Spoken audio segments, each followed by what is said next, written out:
Hello everyone, welcome to the video lecture on Organic Chemistry Concepts Tested in GPAT.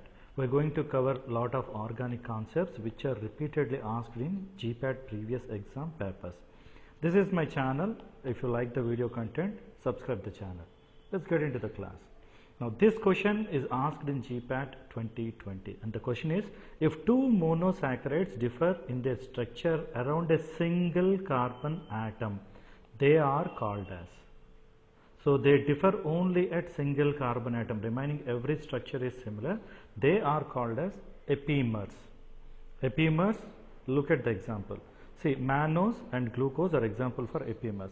When you see the structures at every carbon, the configuration is similar except C2. See, look at this. At C3, OH is on the left side, here is also the same. At C4, OH on the right side, here also the same. At C5, the same thing. So only these two differ only at C2, hence they are known as epimers at C2, so mannose and glucose. Similarly, glucose and galactose are also an example for epimers. They differ only at fourth carbon. This is what is tested. They differ only at single carbon. They are known as epimers. Now you know trioses are 3 carbon containing monosaccharides, example glyceraldehyde.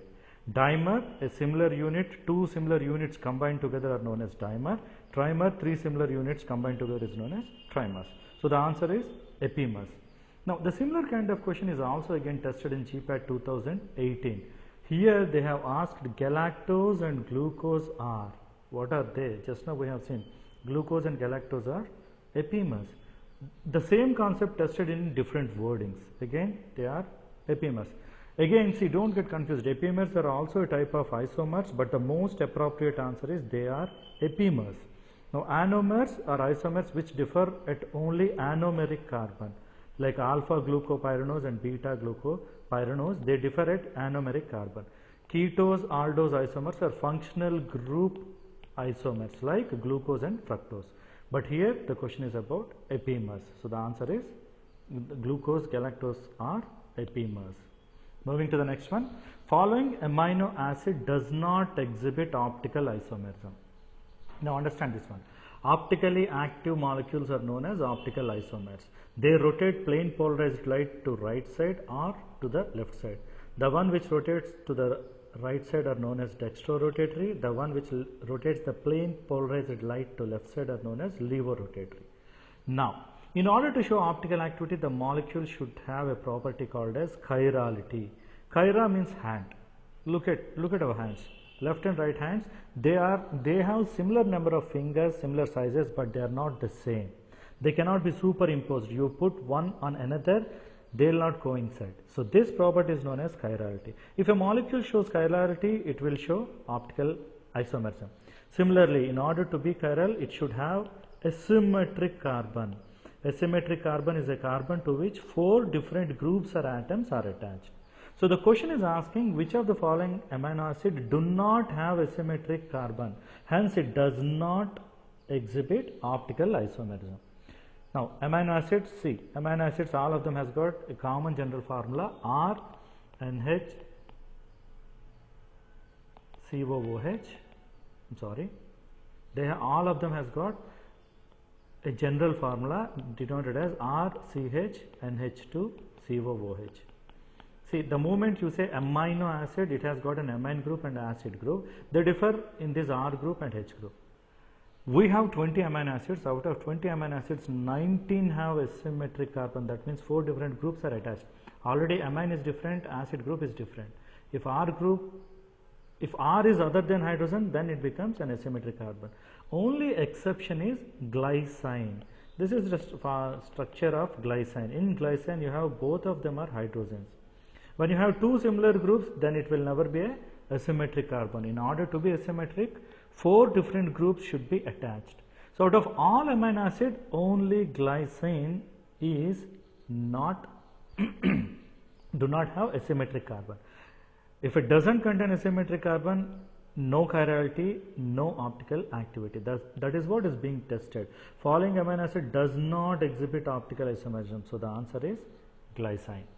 Moving further, In GPAT 2018, this question is asked, which among the following is a non-essential amino acid?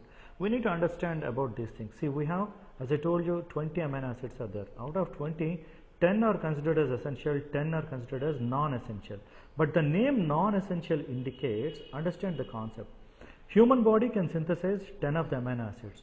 So they are considered as non-essential amino acid, because it can be synthesized in human body, whereas other 10 we cannot synthesize. They must be supplied from the diet, and hence they are considered as essential amino acid. Now look at the things. See, non-essential means our human body can synthesize all these amino acids, whereas essential means they has to be supplied from the food. Now see, remembering all of them is a little bit difficult, but I have come up with a mnemonic. Understand this one. See, essential amino acid can be remembered with a mnemonic called PV malt hilt. PV malt hilt. P indicates phenylalanine, V indicates valine, M indicates methionine, A indicates arginine. Sorry, here it is missing. It is arginine. Whereas L indicates lysine, T indicates tryptophan, H indicates histidine, I indicates isoleucine, L indicates leucine, the other T indicates threonine. So all these are essential amino acids. So this is an important lesson. Just understand this. What do you mean by PV malt hilt? Now the question is about which one is non-essential one. So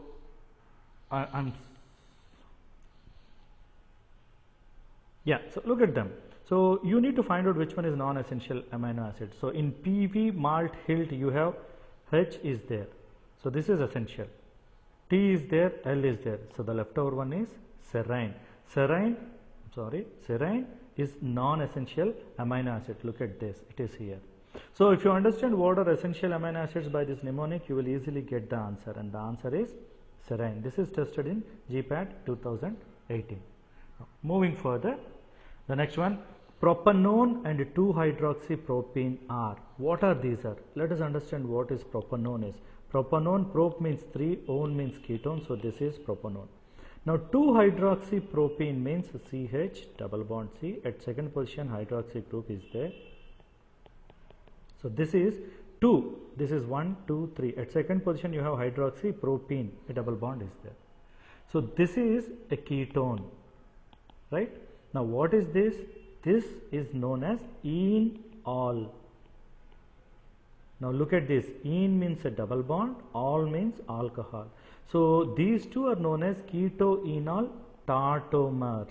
So the question is about this. Whenever there is a question like this, you need to write down the structures to understand what it is. So this is propanone and this is 2-hydroxypropene. So they are ketoenol tautomers. When you see the other things, see chain isomers, there is a difference in chain, like propane, isopropane.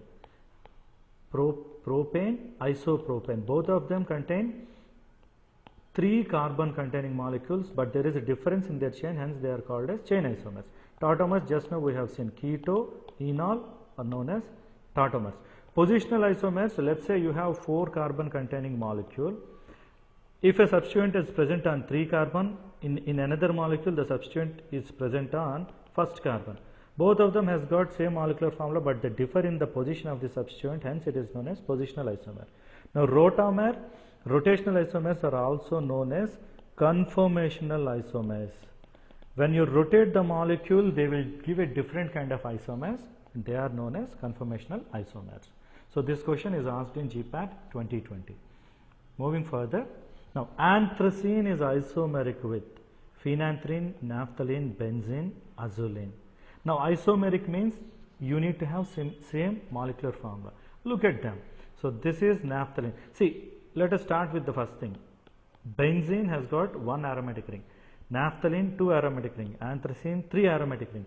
Phenanthrene is also 3 aromatic ring containing, but it is a kind of isomer to this anthracene. Azulene is this one. So what is the question about? Anthracene is isomeric with what? Phenanthrene. Both of them contain 3 rings. So both of them, the molecular formula is same. They are called as isomers. So the answer is first one. This is asked in GPAT 2018. Now moving to the next one, molecular formula of phenanthrene is. So in such cases you need to draw the molecular formula, then you will get it.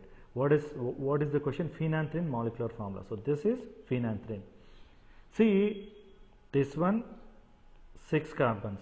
Because this is fused, you cannot count it again. So remaining 4 carbons. Again these carbons are fused. 1, 2, 3, 4 carbons.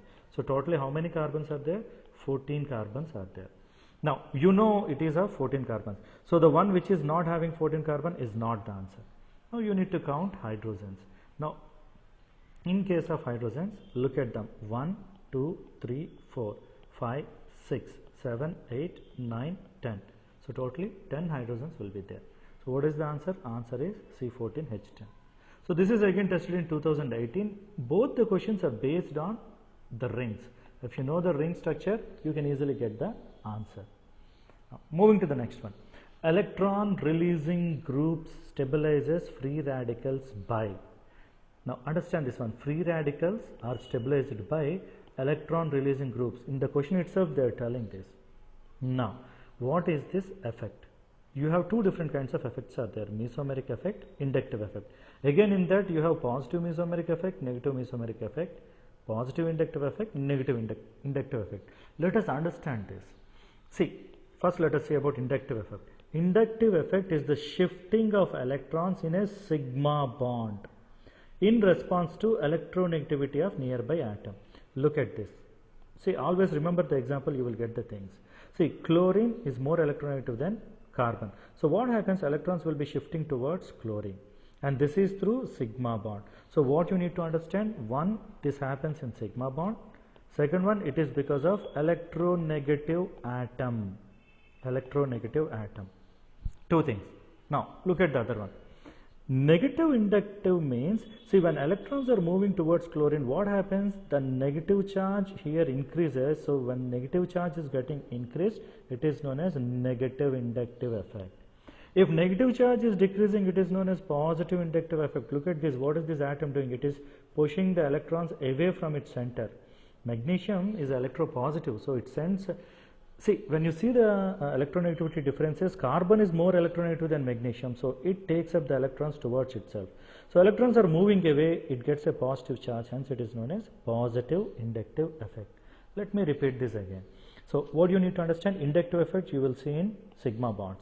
It happens when you have an electronegative atom is there, or electropositive atom, electronegative atom is there. Now it moves through these sigma bonds. Right. Now when do you say it is a negative inductive effect? When the atom is taking electrons towards itself, like this. See, chlorine will get more number of electrons. What is the charge of electron? Negative. Hence it is known as negative effect. In case of this compound, magnesium is electropositive. So it is sending electrons. When it sends electrons, what happens? It gets positive charge. Hence it is known as positive inductive effect. Now this important thing, sigma bonds. Now second one. Mesomeric effect is shifting of electron density caused by substitution in conjugation system through p orbitals. That means you will see in pi bonds with this kind of thing. See, through the pi bonds, these non-bonding electrons will be moving towards, and through pi electrons will be moving towards carbon. So what is happening? The electrons are moving away from this nitrogen. Because they are moving away, it gets positive charge, hence it is known as positive mesomeric effect. If the electrons through the conjugation system, conjugation alternative double bonds, if the electrons are moving towards this atom, what happens? It gets a negative charge, hence it is known as negative mesomeric effect. So what are the differences? Inductive effect you will see in sigma bond, whereas mesomeric effect you will see in pi bonds. And this is because of electronegative atoms, and this is because of electronegative atom as well as lone pair of electrons. Only the movement occurs through pi bonds. Here the movement occurs through sigma bonds. If the electrons are moving towards the atom, it is negative inductive or negative mesomeric effect. If it is moving away from this one, it is positive inductive or positive mesomeric effect. Now look at this question. Electron releasing, that means what is happening? Electrons are moving away. If electrons are moving away, it is positive inductive as well as positive Mesomeric effect. So what is the answer? Both of them has to be positive inductive and positive mesomeric effect. So see, electron releasing, look at this concept. So here in inductive effect, it is not electron releasing, it is electron going towards this one, whereas here the lone pair of electrons are released. So what is this effect is considered? A positive mesomeric effect. So they are releasing. So this is what is the answer is.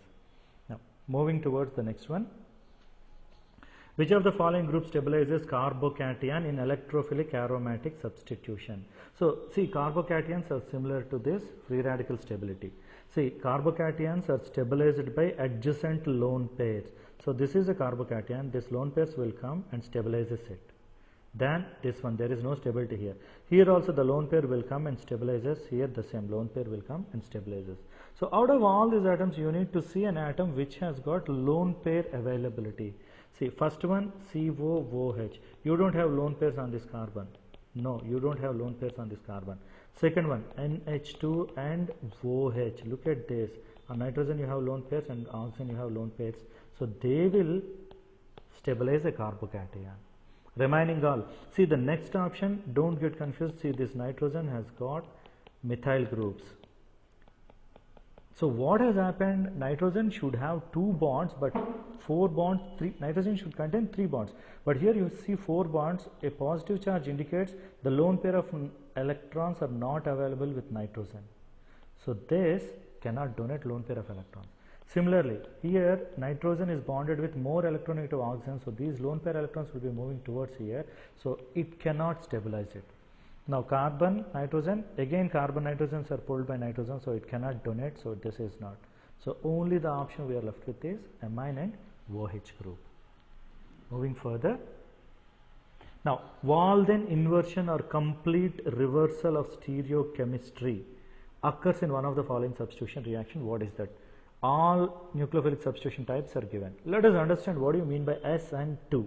See, in that S indicates substitution and indicates nucleophilic, 2 indicates bimolecular. That means in rate determining step there are 2 molecules involved. What do you mean by that? Let us look at a typical SN2 reaction. See, in SN2 alkyl halide is there and alcohol is there. So this OH group will substitute this halide, hence it is known as substitution reaction.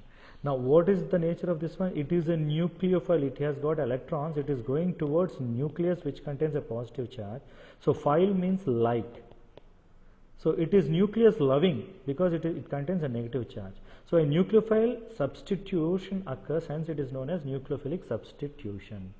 Now why bimolecular?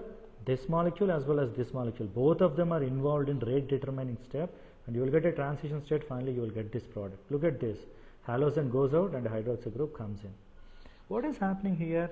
See, initially the molecule is this, hydroxy group comes like this, transition state. Finally what has happened? Halide goes away, hydroxy attached here. Now look at the configuration, a group like this which has got a substituent on this end, and substituent get here and group has turned like this.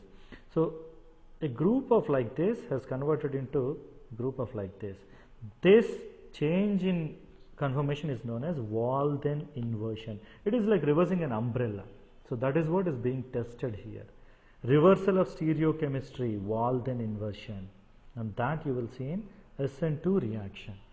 Let us briefly go through the remaining options. What do you mean by other reactions? See, in SN1, substitution, nucleophilic, unimolecular. Why it is called as unimolecular? In this cases, initially halogen goes out, and this is what is rate determining step. So in rate determining step, only one molecule is involved, hence it is known as unimolecular. What it forms? It forms a carbocation. Once carbocation is formed, immediately nucleophile attacks there. So only one molecule is there, hence it is known as SN1. Moving to the next one. See, the substitution nucleophilic reactions can occur in the same molecule. They are known as substitution nucleophilic intramolecular. See, this OH can attack on the same molecule when this halogen goes away, and it forms a cyclic compound. So these are considered as substitution nucleophilic intramolecular one. When the same substitution nucleophilic occurs in aromatic compound, it is known as nucleophilic substitution in aromatic compound. See, this nucleophile comes, attacks here and gets attached there, and halide is substituted. So the simple thing. So all the 4 options, see, all these are types of nucleophilic substitution reaction: SN1, SN2, intramolecular, aromatic. So this is again asked in GPAT 2020. So this is about the questions. Thank you for watching this video.